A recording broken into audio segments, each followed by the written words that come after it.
Assalamualaikum warahmatullahi wabarakatuh. Di episode-episode sebelumnya diceritakan bagaimana kekejaman dan penganiayaan yang dialami oleh Rasulullah SAW dan umat Islam pada masa awal yang dilakukan oleh kaum Quraisy Mekah. Ketika kezaliman itu memuncak, Nabi Muhammad Rasulullah SAW mengumpulkan para pengikut beliau dan sambil menunjuk arah ke barat, beliau SAW mengatakan tentang suatu negeri di seberang lautan, tempat orang tidak dibunuh karena berganti agama, tempat mereka dapat beribadah kepada Allah Subhanahu wa Ta'ala tanpa diganggu, dan di sana ada seorang raja yang adil. Sebaiknya mereka pergi ke sana, mungkin perubahan suasana akan membawa perbaikan dan keamanan.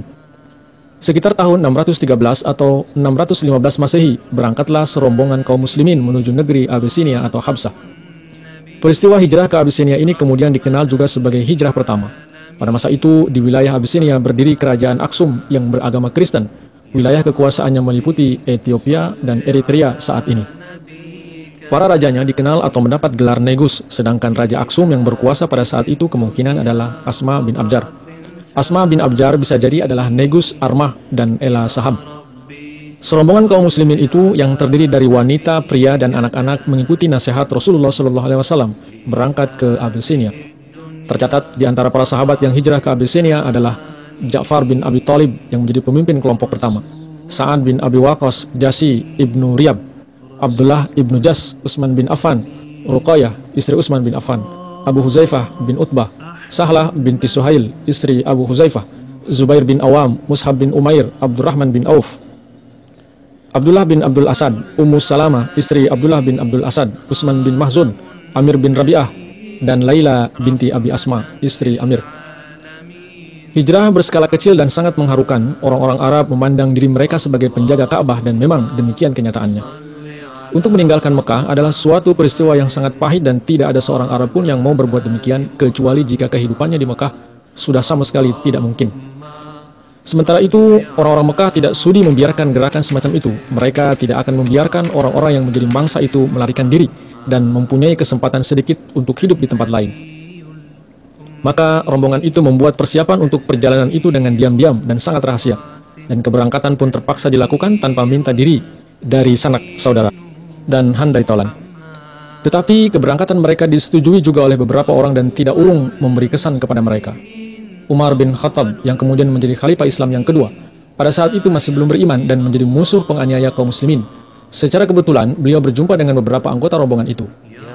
Seorang di antara mereka adalah seorang wanita, Ummu Abdullah. Ketika Umar melihat perkakas rumah tangga telah dipak dan dimuat di atas binatang angkutan, beliau dengan segera mengerti bahwa rombongan itu akan meninggalkan Mekah untuk mencari perlindungan di tempat lain. "Apa kalian akan pergi?" tanyanya. "Betul. Tuhan menjadi saksi ini," dijawab Ummu Abdullah. "Kami akan pergi ke negeri lain karena kalian memperlakukan kami sangat keji di sini. Kami tidak akan kembali sampai Allah ridho membuat kami hidup aman." Umar sangat terkesan dan berkata, "Tuhan beserta kamu." Ada rasa haru di dalam suaranya. Adegan yang diam-diam itu mengacaukan pikirannya. Ketika kaum Mekah mengetahui hal itu, diberangkatkan oleh mereka suatu rombongan pengejar. Mereka sampai ke pantai, tetapi didapati mereka pelarian-pelarian itu sudah naik kapal. Karena tidak berhasil menyusul mereka, mereka memutuskan untuk mengirim delegasi ke Abyssinia untuk menghasut raja agar membenci pelarian-pelarian itu dan membujuknya agar menyerahkan mereka kembali ke Mekah. Mereka mengirim 2 orang penting mereka, disertai dengan banyak bekal dan hadiah-hadiah bagi sang raja. Seorang di antara delegasi kaum kufar Mekah itu bernama Amir bin Al-As, yang di hari kemudian masuk Islam dan menjadi panglima Islam yang berjasa merebut negeri Mesir. Delegasi itu berangkat ke Abyssinia menemui raja dan bersekongkol dengan pejabat-pejabat istana. Orang-orang Quraisy menginginkan agar Raja Negus mengembalikan kembali kaum muslimin ke Mekah bagaimanapun caranya. Tetapi raja itu sangat tegas. Walaupun mendapat tekanan dari delegasi dan para pejabat istananya, ditolaknya penyerahan rombongan pelarian itu kepada para pengejar mereka. Delegasi itu pulang dengan kecewa. Tetapi setiba di Mekah, mereka membuat rencana baru untuk memaksa orang-orang muslim itu kembali sendiri dari Abyssinia.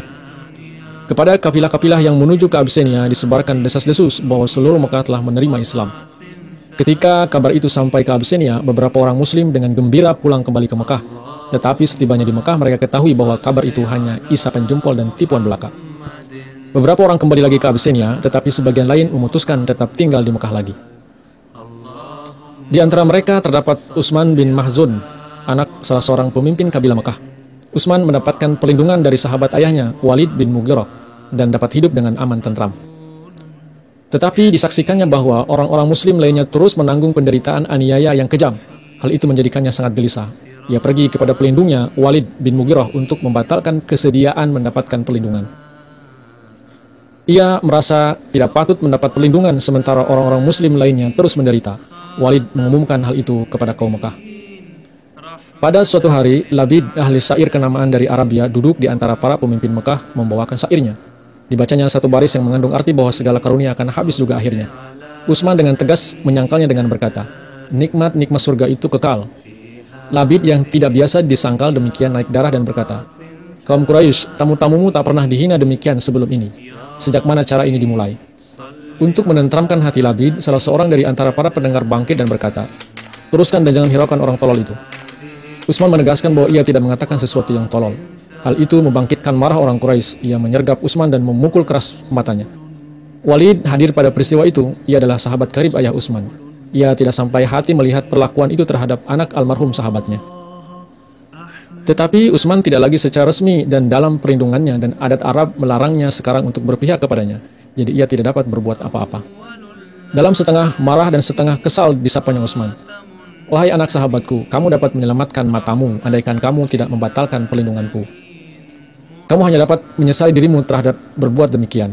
Utsman menjawab, aku telah mengharapkan ini. Aku tidak mengeluh kehilangan mata satu, sebab mata yang satu lagi pun sudah sedia menunggu nasib yang sama.